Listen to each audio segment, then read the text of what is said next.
Sorry mate, and here's my video about being a pagan or Wiccan or witchy applicant to university.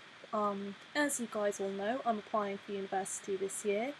It's actually getting quite stressful now because I've got to sort out all the finance and because I'm in a different situation to everybody else just because my life is that awkward, I've got to run around and figure out what I've got to do.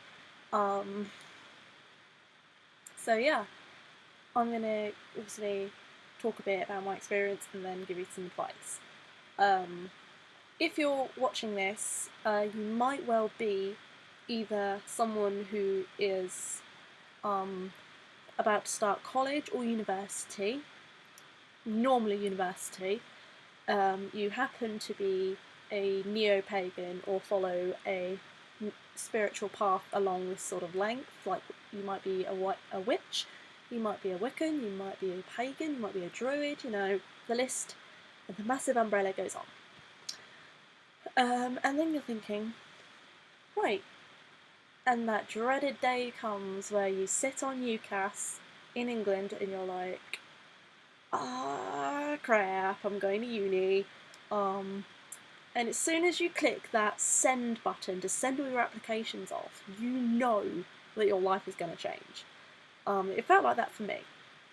So it's really important that with such a big life change that it suits you, because it's alright going to a university, say you go to Canterbury Christchurch in the end, and you realise it's a very Christian city and there's not very much in the way of spirituality for you to explore. And then you're thinking, oh, right. So to avoid that, obviously you have to be really careful about where you go and who you apply to.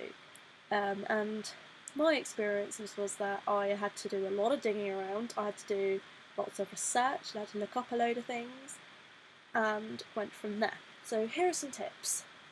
Number one, if you're coming to the UK and you're an international student, before worrying about everything else, make sure that all your finances and your visas and everything's all sorted out. Any bursaries you might be entitled to or anything else, make sure you go down the normal student route and you sort everything out. Your people at your college or wherever you are will help you with UCAS, because UCAS is a completely different kettle of fish.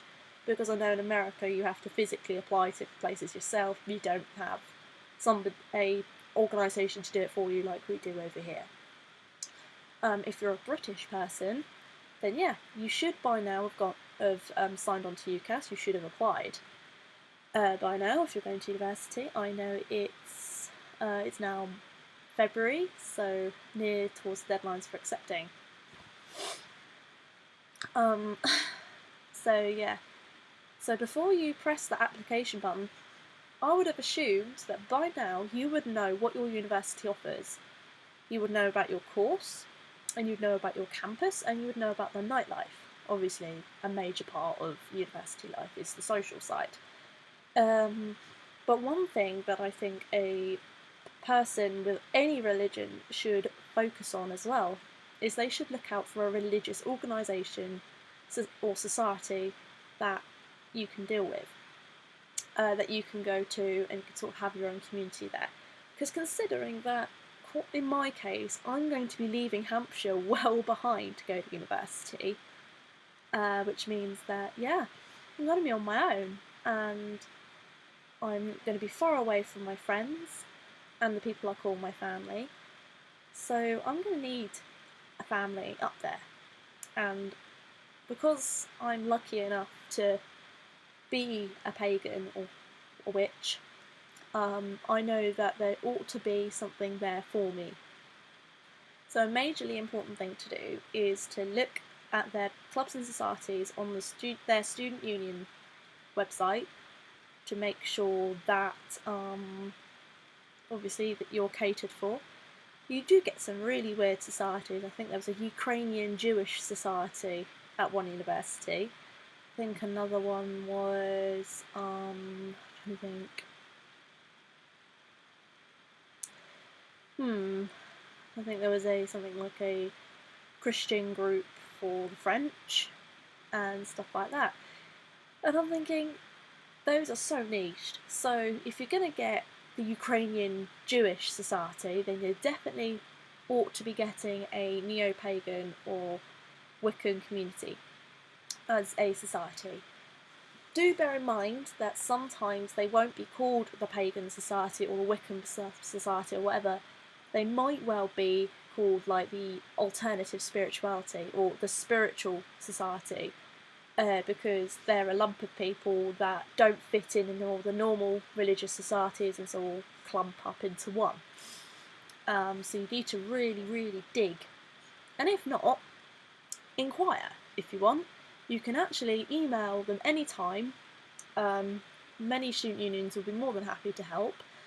If you inquire, or if you can't find it, or do you have a pagan society, or would you consider setting one up?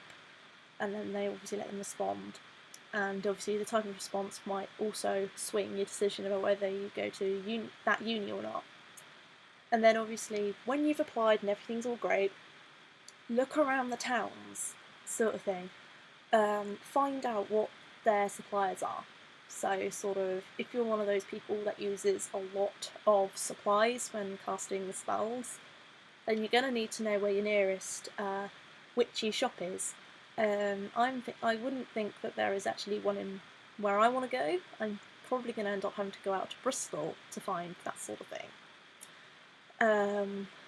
So yeah, annoying, yes, but you know, those are the things you have to consider.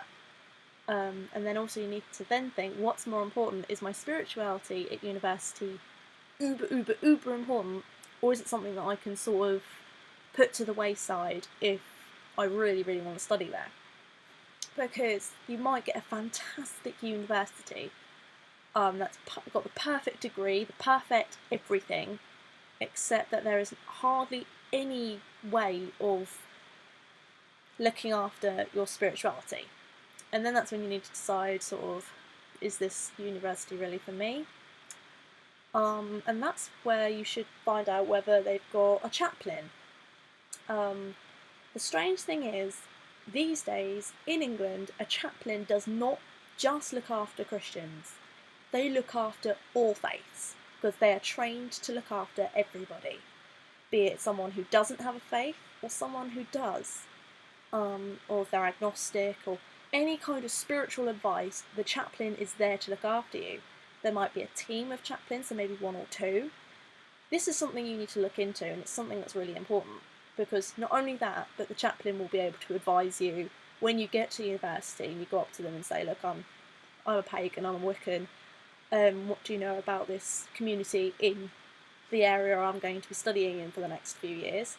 And he or she might say, well, here's a flyer for the moot down at this pub, or they might say, oh, there is a support group for pagans just outside the university. You know, it's great. They will not judge you. They will not say, oh, you're not a Christian, which means we're not going to help you. They're there to advise and they're there to help you, regardless.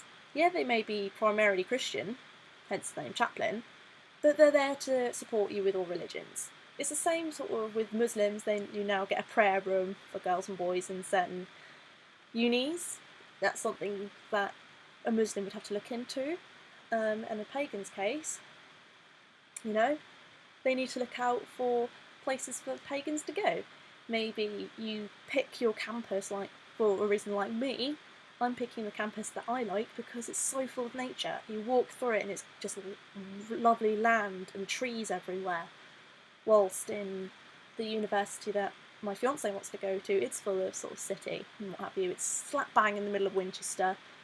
Happy days. He likes it. He likes the city, whilst I like, obviously, the nature. I wouldn't be a witch if I didn't. So yeah, that's a quick little video about pagans at uni. I hope you found it interesting and you found it helpful. And yeah, blessed be everyone, and stay tuned for a few more videos.